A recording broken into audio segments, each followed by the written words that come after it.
அனைவருக்கும் வணக்கம். 24 ஆகஸ்ட் 2025 இன்றைக்கு தான் ஞாயிற்றுக்கிழமை.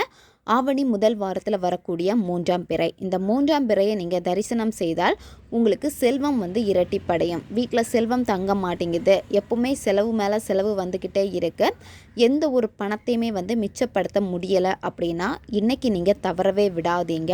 ஆவணி மாதத்தில் வரக்கூடிய இந்த 3ஆம் பிறையை நீங்கள் தரிசனம் பண்ணும்போது கடன் தொல்லையிலிருந்து உங்களுக்கு விடுதலை கிடைக்கும். உங்களுக்கு என்ன வேணுமோ உங்கள் வாழ்க்கையில் உங்களுக்கு தேவையான பணத்தை ஈர்க்கிறதுக்கு இது உதவும். ஒரே ₹1 மட்டும் உங்கள் கையில் இருந்தாலே போதும், உங்களுடைய கோடி கடனும் உங்களுக்கு அடையும். அதாவது இந்த 3ஆம் பிறையை தரிசனம் பண்ணிட்டு நீங்கள் ஒரு செயலை தொடங்குனீங்க அப்படின்னா கண்டிப்பாக அதில் நல்ல முன்னேற்றத்தை நீங்கள் பார்க்க முடியும். இன்றைக்கி தான் அந்த ஆவணி முதல் வாரத்தில் வரக்கூடிய 3ஆம் பிறை, தவறவே விடாதீங்க. எந்த நேரத்தில் வருது அப்படின்னா ஈவினிங் 6:30 மணிலேருந்து 7:30 இந்த இடைப்பட்ட நேரத்துக்குள்ளாடி தான் இந்த 3ஆம் பிறை தோன்றும். 3ஆம் பிறை பார்த்திங்கன்னா ரொம்ப நேரம் இருக்காது, கொஞ்சம் நேரம் இருந்துட்டு உடனே மறைஞ்சு போகும். இந்த 3ஆம் பிறையை நீங்கள் பார்க்குறப்ப பார்த்திங்கன்னா ரொம்ப க்ளீனாக உங்களுக்கு தெளிவாக தெரியணும் வானம். இப்போ இந்த 3ஆம் பிறை உங்கள் கண்ணில் படுது, இடையில மரங்கள் எல்லாம் நிற்கிது, ஆனால் அந்த பிறை பார்த்திங்கன்னா கொஞ்சம் தான் உங்கள் கண்ணில் படுது அப்படின்னா அந்த மாதிரி நீங்கள் பார்க்கக்கூடாது. ஒரு தெளிவான ஒரு இடத்துல நீங்கள் நின்றுக்கோங்க. நின்றுட்டு அந்த 3ஆம் பிறையை நீங்கள் பாருங்கள். இந்த 3ஆம் பிறையை பார்க்கும்போது ₹1 கையில் வச்சுக்கோங்க. ₹1 அல்லது ₹5, ₹10 காயின் இல்லை நோட்டு, உங்களுக்கு என்ன முடியுமோ அந்த காசை கையில் வச்சுக்கோங்க. கையில் வச்சுட்டு நீங்கள் என்ன பண்ணணும் அப்படின்னா முதல்ல அந்த 3ஆம் பிறையை நீங்கள் பார்க்கணும். 3ஆம் பிறையை நீங்கள் பார்த்துட்டு உங்களுக்கு என்ன வேணுமோ அந்த விஷயத்தை மனசில் நீங்கள் நினச்சிக்கோங்க. உங்களுக்கு கடன் அடையணுமா, பணம் வேணுமா, தொழிலில் நல்ல முன்னேற்றம் வேணுமா, இந்த மாதிரி உங்களுக்கு என்ன வேணுமோ அந்த விஷயத்தை மனசில் நினச்சிக்கோங்க.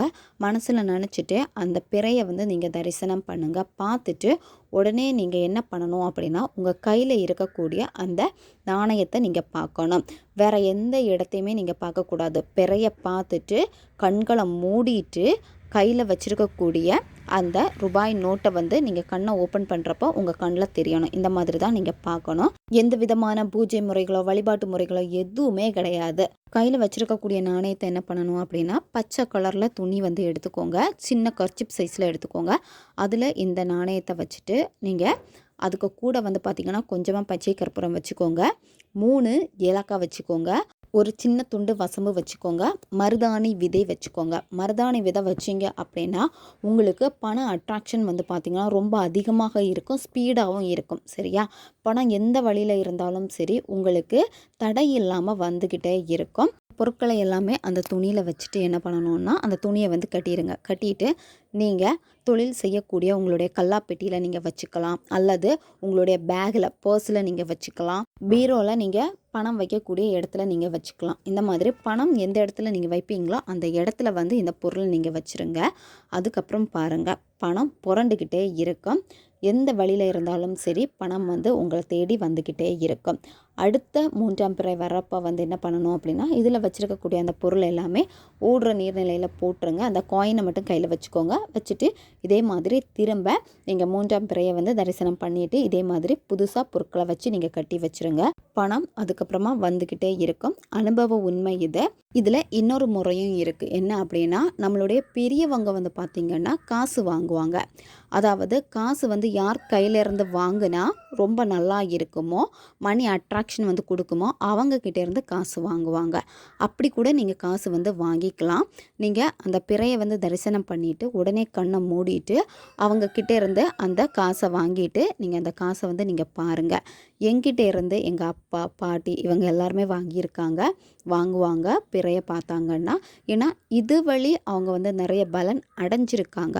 இந்த மாதிரி பெரியவங்க கண்டிப்பாக பண்ணுவாங்க. இதில் நிறைய பேருக்கு இந்த விஷயம் தெரிஞ்சிருக்கும். நீங்களும் பயன்படுத்தி பாருங்கள். இது போன்ற பயனுள்ள தகவல்களை தெரிந்து கொள்வதற்கு நம்ம சேனலை நீங்கள் இன்னும் சப்ஸ்கிரைப் பண்ணலைன்னா மறக்காமல் சப்ஸ்கிரைப் பண்ணி வச்சுக்கோங்க. பக்கத்தில் இருக்கக்கூடிய பெல் பட்டனையும் கிளிக் பண்ணிக்கோங்க. அப்போ தான் நான் போடக்கூடிய வீடியோஸ் எல்லாமே உடனுக்குடன் உங்களுக்கு நோட்டிஃபிகேஷனில் வந்துக்கிட்டே இருக்கும். வீடியோவை தேவைப்படுற உங்கள் ஃப்ரெண்ட்ஸுக்கும் ஷேர் பண்ணுங்கள், அவங்களுக்கும் உபயோகமாக இருக்கும். அடுத்த ஒரு வீடியோ பதிவில் சந்திக்கலாம். நன்றி.